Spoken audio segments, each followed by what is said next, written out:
In the year 922 AD, a man from the desert reached the frozen edge of the world.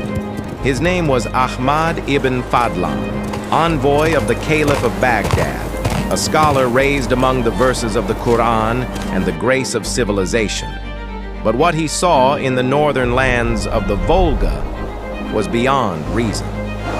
Before his eyes, the men called Rus, the Eastern Vikings, prepared the funeral of their fallen leader, a ritual where death, fire, and faith became one.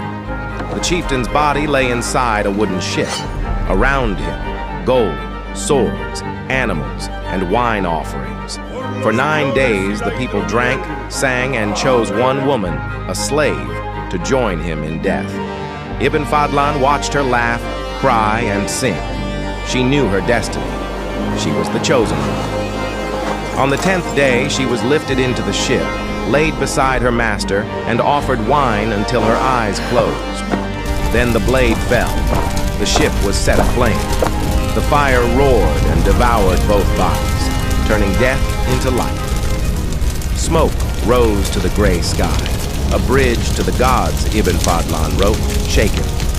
Never have I seen a people so magnificent in body and so dark in soul. To the Vikings, death was not an end. It was the proof of worth, the path to eternity.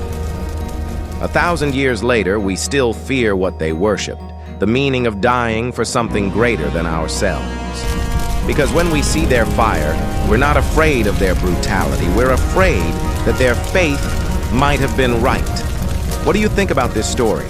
Comment now and follow for more.